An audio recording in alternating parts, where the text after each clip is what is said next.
As the US economy continues to worsen, Trump appears to be brushing aside growing appeals for restraint, while also hinting that the conflict could drag on for months longer. Trump defended the blockade during a meeting with top US executives, even as the oil crisis deepens and pressure builds across global markets. US airlines are now pleading for relief. Ordinary Americans are feeling the financial strain, and yet Trump is still being accused of ignoring the mounting public pain. Well, the blockade is genius, okay? The blockade has been 100% foolproof. It shows how good our Navy is, I can tell you that. Nobody's going to play games. I don't know, it depends. We have talks, we're having talks with them now, and we're not flying anymore with 18-hour flights every time we want to see a piece of paper. We're doing it telephonically, and it's very nice. I make a call, or I have my people make a call. Despite the pause in the Iran war, there is still no real relief for energy markets, and stakeholders across the board continue to feel the pressure of elevated prices. Oil prices rose on April 29th after Trump warned that the Hormuz blockade could continue for months, adding fresh uncertainty to an already volatile market. Oil prices have now spiked to their highest level in more than 4 years, according to Al Jazeera, underscoring how quickly the energy shock is spreading. Brent crude oil futures jumped 8% to $120 per barrel, reaching their highest level since June 2022 and sending a strong signal of market stress. On April 29th, Trump met with oil executives and reportedly said the blockade was more effective than bombing, a remark that quickly drew attention.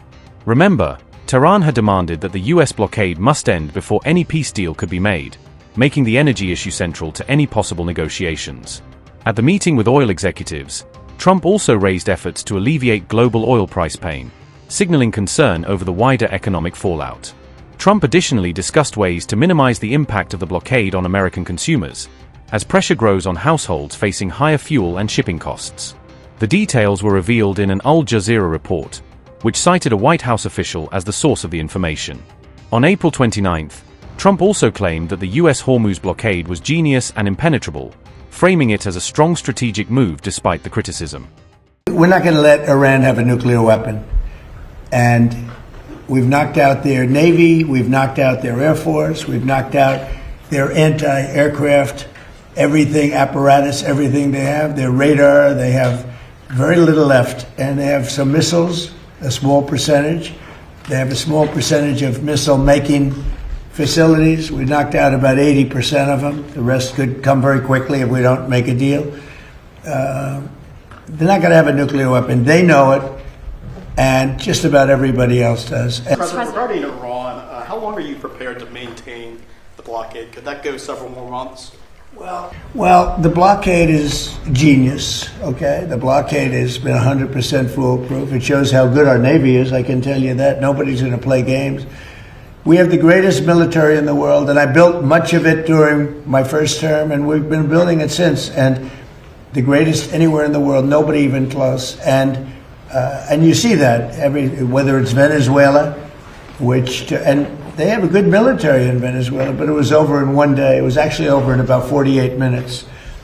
Iran, the same thing. I mean, militarily, we've wiped them out. They have no military left. It's all the Navy's at the bottom of the sea. The Air Force is never going to fly again. We've got an amazing military. Now they have to cry uncle. That's all they have to do. Just say, we give up. We give up. But their economy is really in trouble.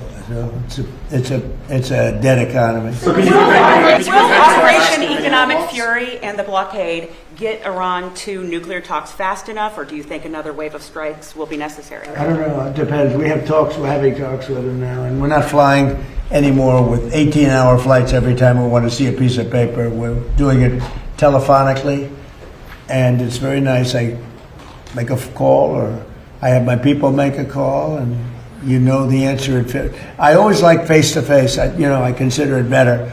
But when you have to fly 18 hours every time you want to have a meeting, and you know what the meeting's all about, and you know they're going to give you a piece of paper that you don't like before you even leave. It's ridiculous.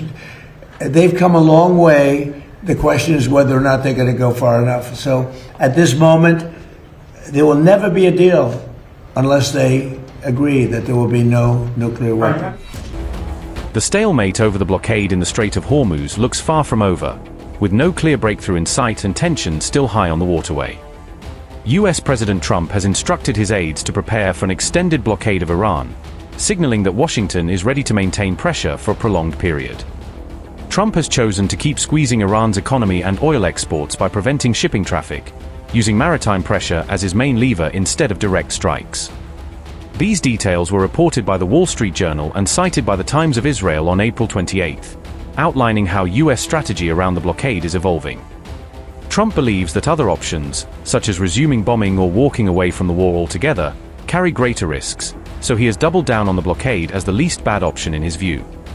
Trump implemented the blockade on Iranian ports in the Strait of Hormuz on April 13, setting off a chain of maritime confrontations and global worries over oil flows. The American military has intercepted multiple Iran-linked vessels and seized at least a couple so far, as part of efforts to enforce the blockade at sea. Before the war, the Strait of Hormuz carried about 1/5 of the global oil supply, making any disruption there a serious shock to energy markets and the wider world economy. US budget airlines have reportedly sought billions in aid as soaring fuel prices continue to squeeze their finances and disrupt planning. The trade group asked the Trump administration for $2.5 billion to help offset the rising cost of jet fuel, according to the report.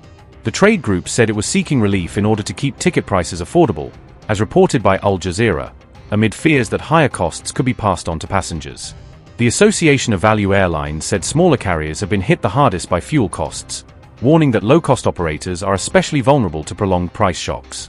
The group said that temporary government support would help preserve industry competition, arguing that financial assistance could prevent smaller carriers from losing ground to larger rivals. The trade group represented Frontier, Allegiant, Avelo, and Sun Country Airlines, reflecting the concerns of several budget-focused airlines facing mounting pressure. US Airlines' appeal for help was reported in an Al Jazeera article on April 28, bringing wider attention to the financial strain caused by rising fuel costs.